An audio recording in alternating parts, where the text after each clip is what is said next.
Hello बच्चों, चलिए आज क्लास को थोड़ा इंटरेस्टिंग बनाते हैं। BSc 6 semester chemistry paper second की आंसर की देख लेते हैं। और ये क्वेश्चन पेपर है एमएसयू यानी मां शाकुंभरी यूनिवर्सिटी सहारनपुर 2026 का। जिन बच्चों ने ये क्वेश्चन पेपर दिया है अपनी आंसर की चेक कर लो और ये चेक कर लो कि कितने क्वेश्चन आपने सही किए हैं और कितने क्वेश्चन आपने गलत किए हैं। पेपर सेकंड का नाम है chemical energetics and radio chemistry.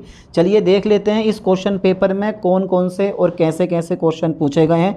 Total 75 question हैं और सब के सब आपको करने हैं। तो बिना निर्देश पढ़े सीधे क्वेश्चन फर्स्ट की तरफ बढ़ते हैं।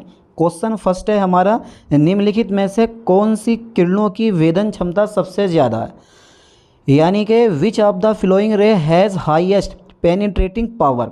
जिन बच्चों को हिंदी में पढ़ना है वो हिंदी में पढ़ लो और जिनको इंग्लिश में पढ़ना है वो इंग्लिश में पढ़ लो। तो इसका राइट ऑप्शन सी पे टिक लगा दो। गामा किरणों की वेदन क्षमता सबसे ज़्यादा होती है, ठीक है। उसके बाद में बीटा कण आते हैं, उसके बाद में अल्फ़ा कण आते हैं। समझ गए इस चीज़ को। चलिए क्वेश्चन नंबर 2 देख लेते हैं। क्वेश्चन नंबर 2 है, यदि रेडियम से आपने रेडोन बनाया, ध्यान देना, देखो 88 रेडियम है, 226 है, तो क्या बना, रेडियम से रेडोन बना।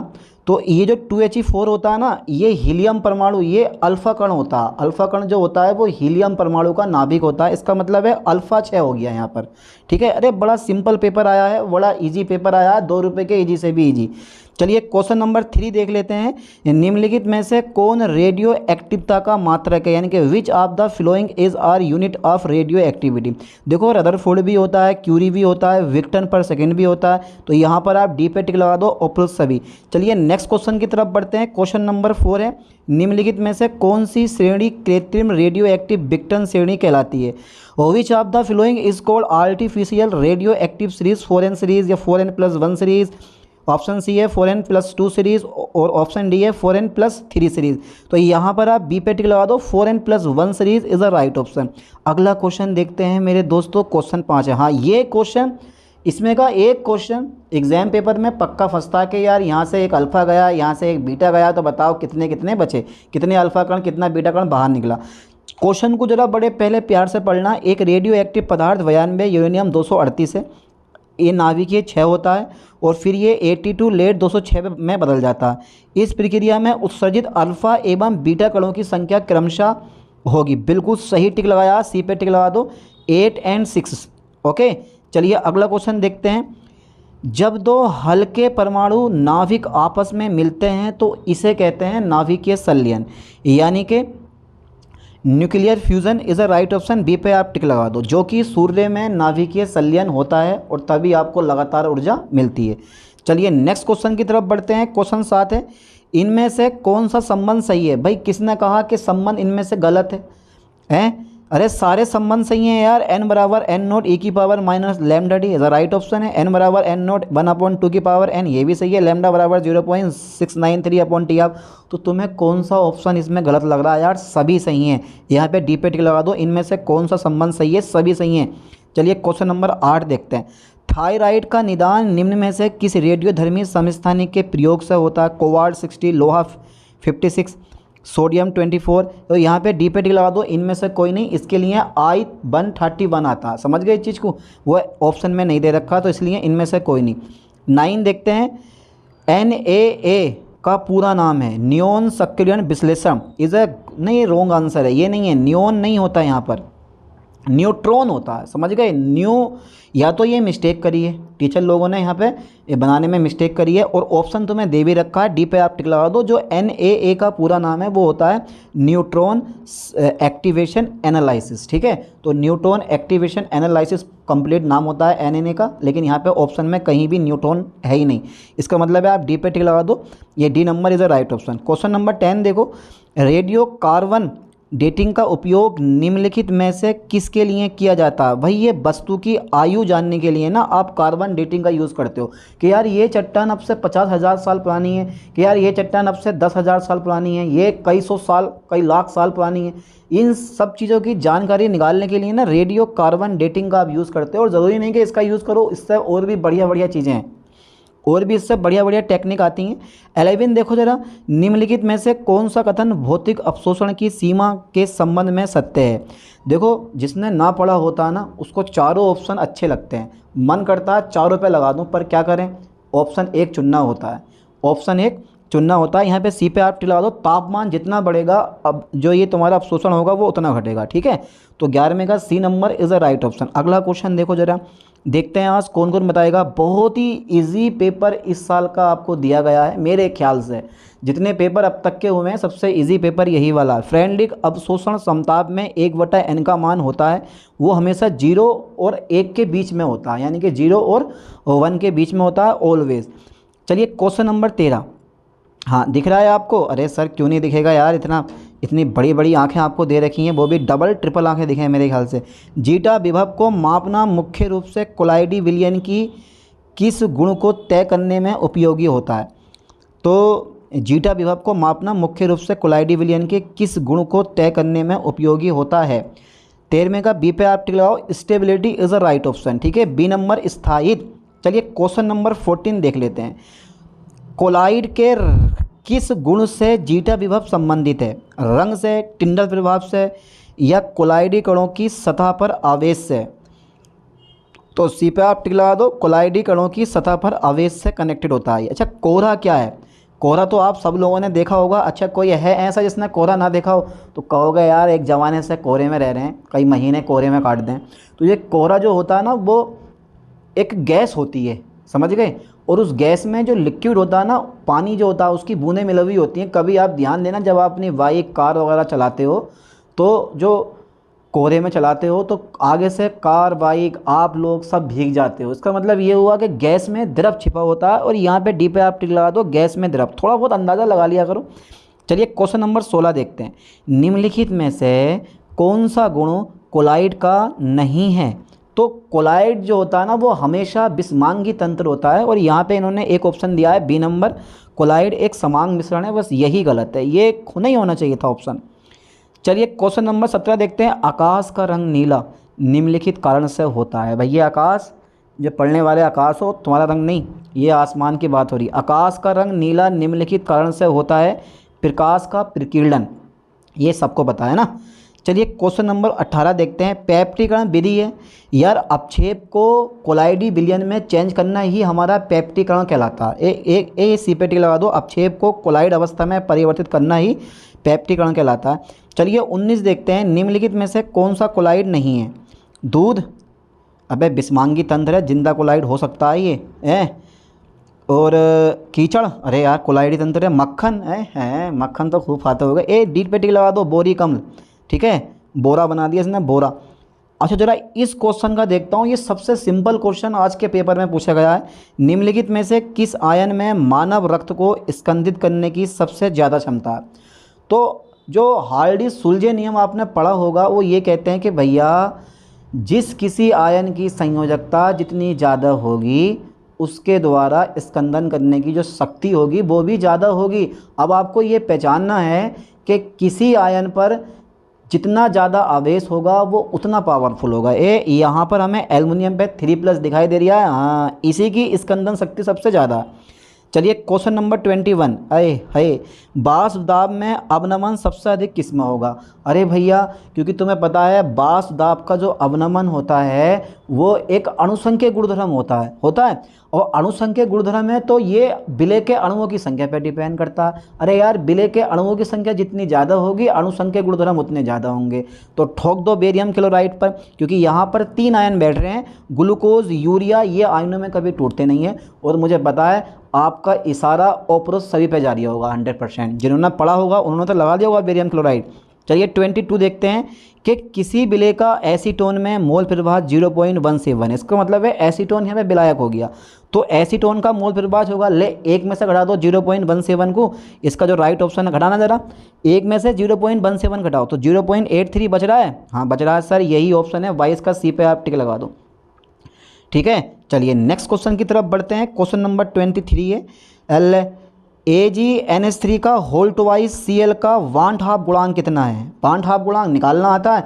सबसे पहले इसको आयनों में तोड़ो तो Cl पे माइनस आ जाएगा और AgNH3 के होल ट्वाइस पे प्लस आ जाएगा। आ गया तो 2 आयन हो गए। वियोजन के बाद आयनों की संख्या 2 हो गई और वियोजन से पहले जो आयनों की संख्या होगी यानी कि कणों की संख्या होगी वो 1 होगी, 2/1 मतलब 2 हो जाएगी। बी पे आप टिक लगा दो। बहुत सिंपल पेपर आया। देखते हैं आज इसका कौन कौन बिल्कुल सही ऑप्शन लगा कर आया, किसमें कितना है दम, कहते नहीं आज देखें जरा किसमें है कितना दम। तो जब 500 ml जल, ध्यान देना 500 ml जल है हमारा, okay sir, plus 500 ml H2SO4 आपने मिला दिया, वाह क्या बात है। तो टोटल कितना हो गया हमारा, तो मिश्रण का कुल आयतन होगा, बिल्कुल गलत टिक लगाया है, 1000 ml के बराबर। ये नहीं होगा ऐसा, तो मैं तो लग रहा है कि यार 500 ml में अगर 500 ml जल में अगर आपने 500 ml H2SO4 मिला दिया तो 1000 ml हो गया। ठीक है, बिल्कुल सही, आपका दिमाग बिल्कुल सही काम करा। लेकिन यहाँ पर जो होता है ना वो ऋणात्मक विचलन दर्शाने वाला अनदस विलयन होता। अगर जल में आपने कोई भी एसिड मिला दिया तो समझ लो वो ऋणात्मक विचलन दर्शाने वाला अनदस विलयन बन गया, यानी कि अब विलयन का आयतन जो होगा वो जो आपने मिलाए हैं उनसे कम हो जाएगा। इसका मतलब है 1000 ml से क्या हो जाएगा, कम हो जाएगा। समझ गए इस चीज़ को, समझ में आया। यानी कि जल प्लस एसिड का जो विलयन बनेगा वो ऋणात्मक विचलन दर्शाने वाला अनदस विलयन बनेगा, जिसका आयतन जो होगा वो अवयवों के आयतन के योग से हमेशा कम होगा। तो यहाँ पर 1000 ml से कम इज़ द राइट ऑप्शन। चलिए अगला क्वेश्चन देख लेते हैं, 25 देखते हैं। रक्त में कोशिकाएं नहीं सिकुड़ती हैं, क्योंकि रक्त जो होता है ना, रक्त में कोशिकाएं कभी नहीं सिकुड़ती, क्योंकि रक्त जो होता है ना वो समपरासारी होता है। तो कोशिकाएं क्यों सिकुड़ेंगी, समपरासारी है ना। चलिए 26 देखते हैं कि किसी पदार्थ के वियोजन की मात्रा अल्फा है और बांट हाफ गुणांक आई है, तो इन दोनों में क्या संबंध है। अब मैं आपको एक बार बता दूं, देखो जो विद्युत भट्टे होता है ना, जो ऐसे विद्युत भट्टे जिनका आयनन हो जाता है, जिनका संयोजन हो जाता है, या ऐसे पदार्थ जिनका ना संयोजन होता है वियोजन होता है, उन सब के लिए अलग अलग कनेक्शन होता है। तो यहाँ पे इन्होंने किसी पदार्थ के वियोजन की मात्रा दी है, जबकि इनको एक देना चाहिए था प्रबल दुर्बल या फिर कोई भी ऐसा पदार्थ। चलो छोड़ो, यहाँ पे ए पे टिक लगा दो, A = 1 - के 1 यानी कि I - के 1 अपॉन N - के 1 इज़ ए राइट ऑप्शन। 27 देखते हैं कि किसी विलेय के बेंजीन में मोल प्रवाह 0.2 है, तो विलयन की मोललता है 3.1 के आसपास में आती है, जिसको आप 3.2 मान लेते हो, तो ये सटीक आंसर है, वरना तो आप इनमें से कोई नहीं भी लगा सकते हो।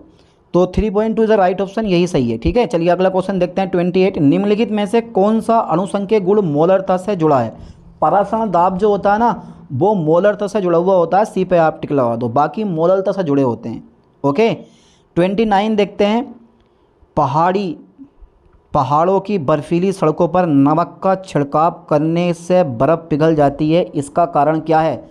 हिमांक कम हो जाता है, हिमांक कम होगा गलनांक बढ़ जाएगा। तो यहाँ पर जो राइट ऑप्शन 29 का होगा ना यार, वो आपको बताना है, जल्दी बताओ। ए, बर्फ़ का गलनांक कम हो जाता है, ये है, यहाँ सही है, कोई दिक्कत नहीं है। हिमांक बढ़ जाता है, गलनांक कम हो जाता है, ये है सही है।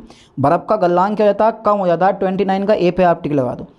चलिए 30 देखते हैं। शुद्ध जल की मोलरता कितनी होती है, आप निकाल सकते हो, तो ये 55.56 आती है, 55.56, यानी कि आप बी पे टिक लगा दो, 55.5 दे रखी है ओनली।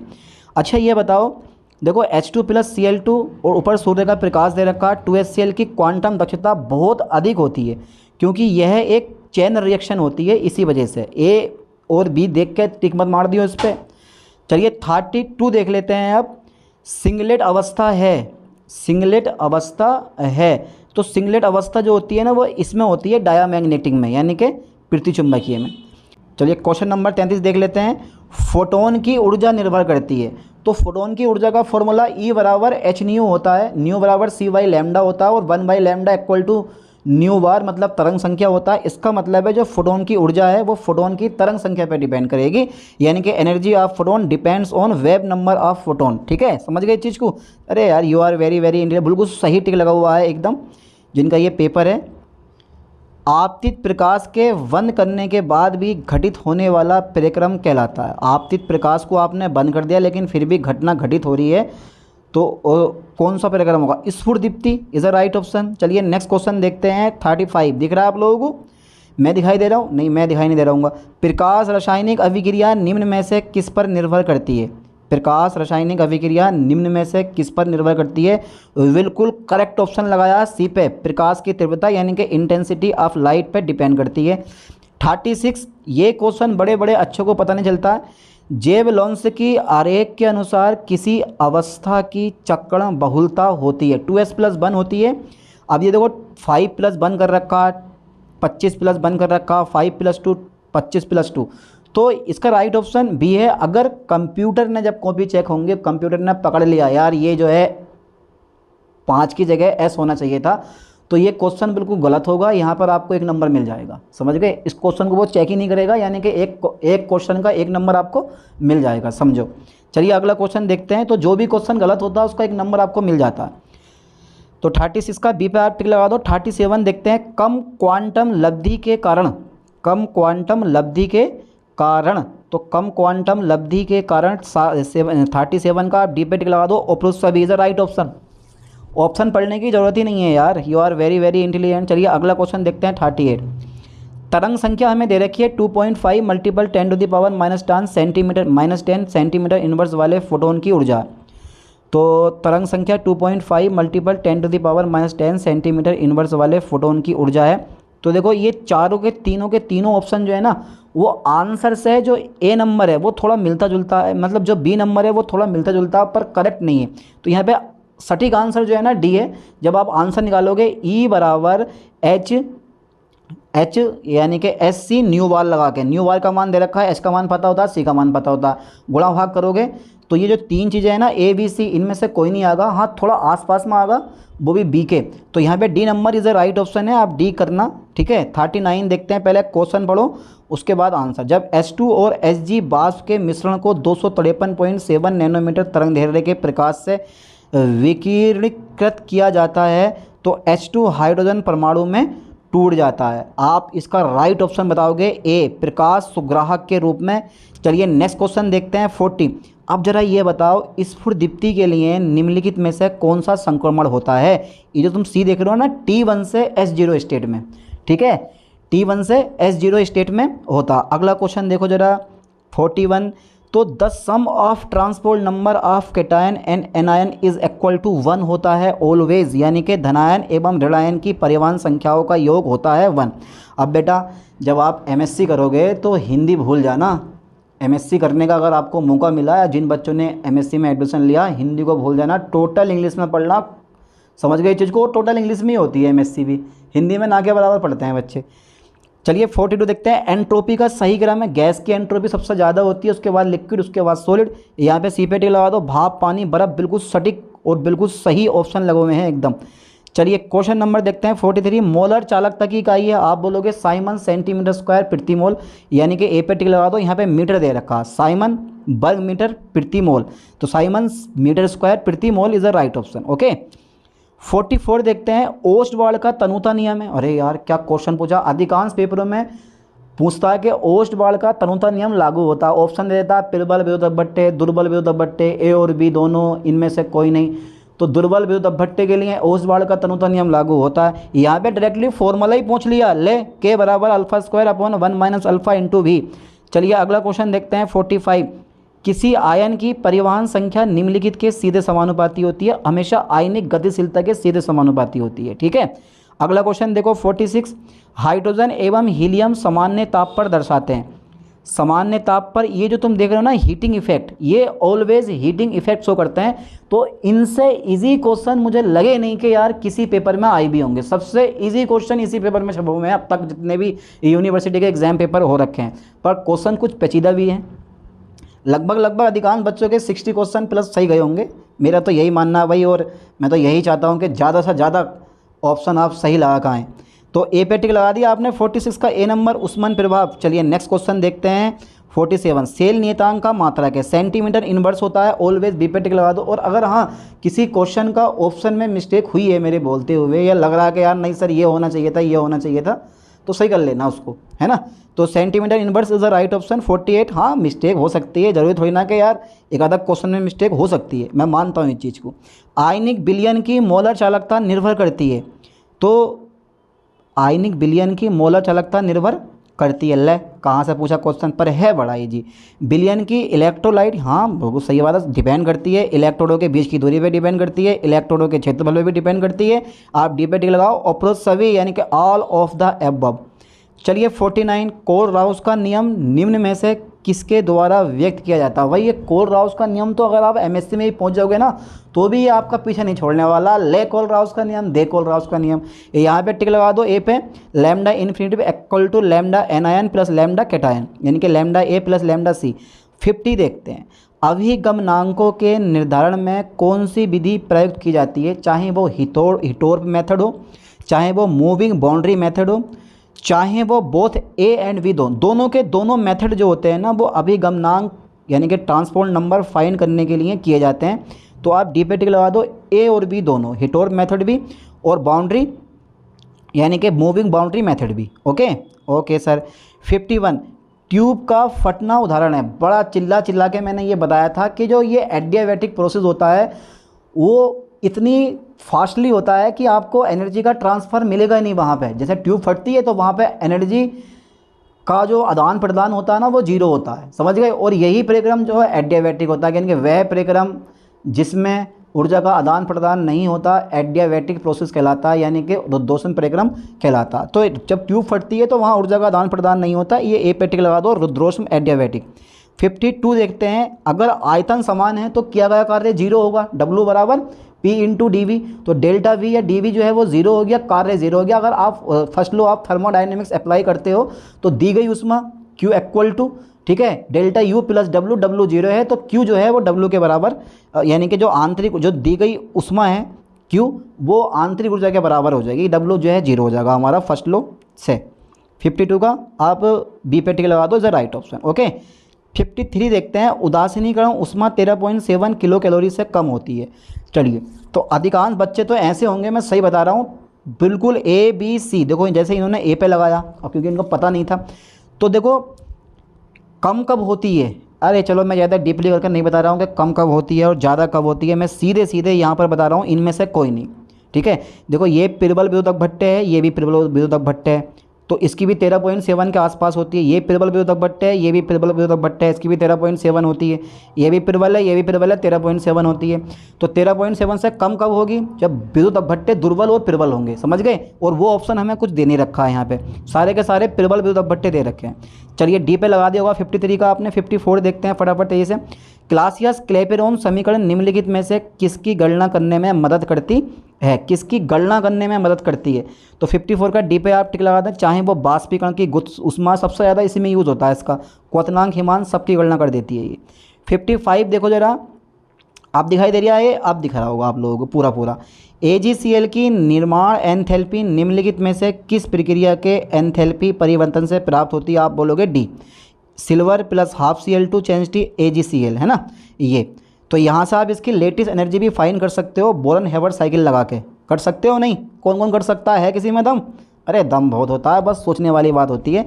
अगर आपको 10⁻³ नॉर्मल यानी कि न्यूटन प्रति मीटर स्क्वायर, ये क्षेत्र यानी कि ये दाब दे रखा हमें 10⁻³ न्यूटन प्रति मीटर स्क्वायर। यार केमिस्ट्री में न्यूटन प्रति मीटर स्क्वायर में दाब कहाँ पे दे रखा होता? बार में दे रखा होता है, या ATM में दे रखा होता है, या MM/Hg में दे रखा होता है।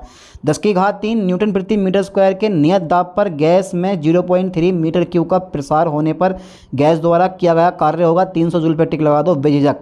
अगला क्वेश्चन देखते हैं 57, निम्नलिखित में से कौन सा थर्मोडायनेमिक प्रणाली का विस्तारीकरण गुण है? यानी कि ये एक्सटेंसिव प्रॉपर्टीज़ बतानी है आपको। एक्सटेंसिव प्रॉपर्टीज़ कौन सी है? आयतन एक्सटेंसिव प्रॉपर्टीज़ है क्या? दाब एक्सटेंसिव प्रॉपर्टीज़ है? ताप एक्सटेंसिव प्रॉपर्टीज़ है?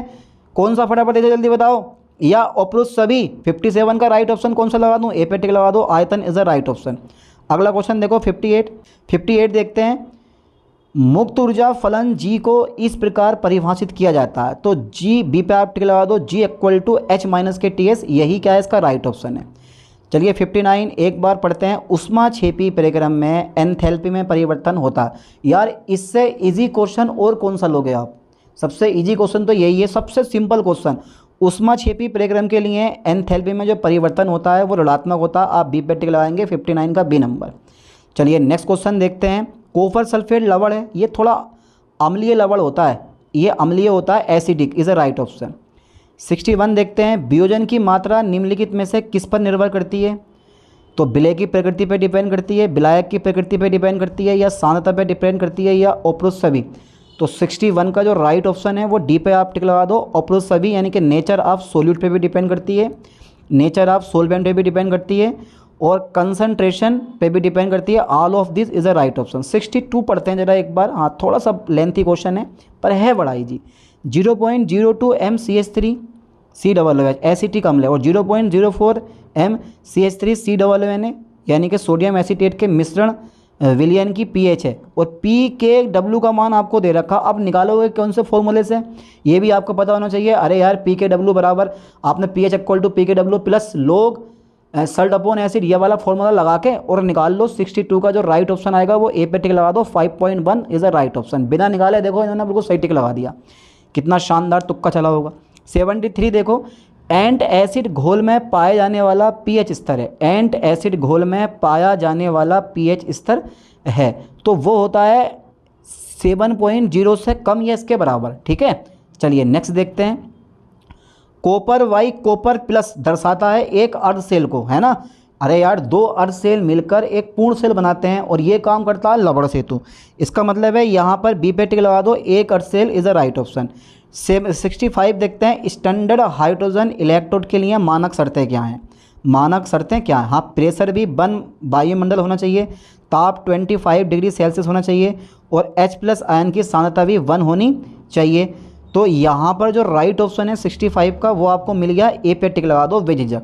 ओके, चलिए 66 देखते हैं। निम्नलिखित में से एक अम्लीय बफर का उदाहरण है। तो ज़्यादा लंबे से बताऊं, देखो ये जो एसिटिक अम्ल होता है, एक तो ये दुर्बल अम्ल हो गया हमारा। ठीक है, दूसरा पॉइंट, दुर्बल अम्ल व पिरवल क्षार से मिलकर बना लवण भी होना चाहिए जो कि सोडियम एसीटेट है। ये बनता है CH3COOH प्लस NaOH से मिलकर, और जब इन दोनों को आपस में मिलाते हो तो बनता अम्लीय बफर विलयन, यानी कि डी पे आप टिक लगा दो। यही क्या है, इस क्वेश्चन का राइट ऑप्शन है। 67 देखते हैं। निम्नलिखित में से कौन सा संबंध सही नहीं है? सही नहीं है।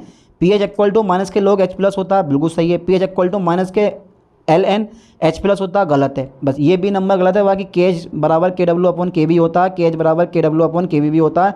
बस ये बी नंबर रोंग है, ये सही नहीं है। 68 देखो, कौन कौन लगा का आया। 68 का राइट ऑप्शन बताओ। जब लवण सेतु को सेल से हटाया जाता है तो सेल का जो विभव होता है वो बढ़ेगा या घटेगा? है भैया, का होगा? सर सी पे टिक लगा दो, शून्य हो जाएगा। अब लवण सेतु आपने हटा दिया तो दोनों अर्ध सेल अलग अलग हो गए। जब दोनों अर्ध सेल अलग अलग हो गए तो यार क्या उसका जो विभव है, इलेक्ट्रोड पोटेंशियल है, वो जीरो नहीं हो जाएगा? अरे यार, you are very very intelligent. चलिए 69 देखते हैं कि किसी विलयन की मोलर चालकता तनुता के साथ ... जबकि उसकी विशिष्ट चालकता तनुता के साथ... ओए होए ओए होए, मोलर चालकता जो होती है ना वो तनुता के साथ ऑलवेज, ध्यान देना, बढ़ती है, लेकिन जो विशिष्ट चालकता होती है वो तनुता के साथ घटती है। यहाँ पे बी पे टिक लगा दो, बढ़ती है और घटती है। ठीक है, चलिए 70। कोलराउस के नियम का इस्तेमाल करके वियोजन की मात्रा ज्ञात करने का सूत्र है वो हमेशा होता है, ए पे टिक लगाओ, अल्फा इक्वल टू ΔM/ΔM0। यही होता है।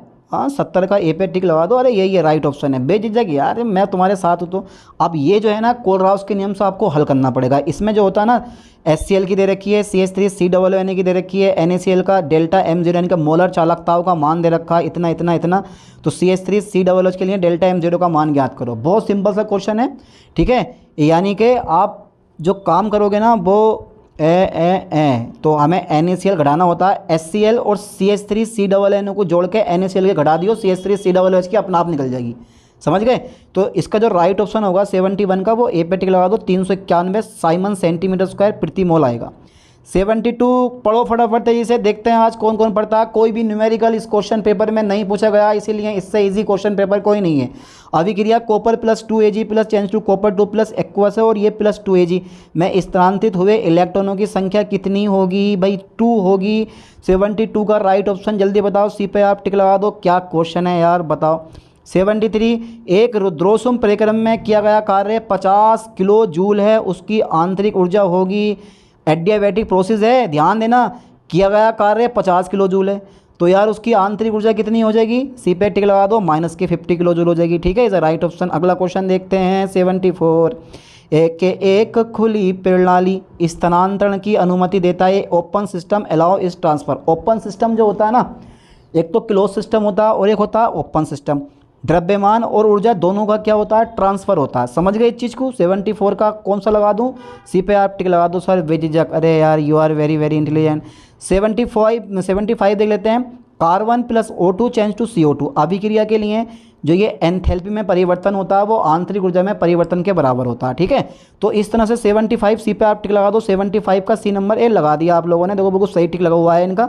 चलिए, तो 75 क्वेश्चन आज मैंने इस लेक्चर में आपको करवा दिए हैं। जिन बच्चों ने ये क्वेश्चन पेपर दिया वही अपनी आंसर की चेक कर लेना, ठीक है, और ये चेक कर लो कितने क्वेश्चन सही हैं और कितने क्वेश्चन गलत हैं। आप कमेंट जरूर करना कि सर मेरे इतने क्वेश्चन बिल्कुल सही सही हुए हैं। चलिए, मिलते हैं नेक्स्ट वीडियो में नेक्स्ट लेक्चर के साथ। थैंक्स।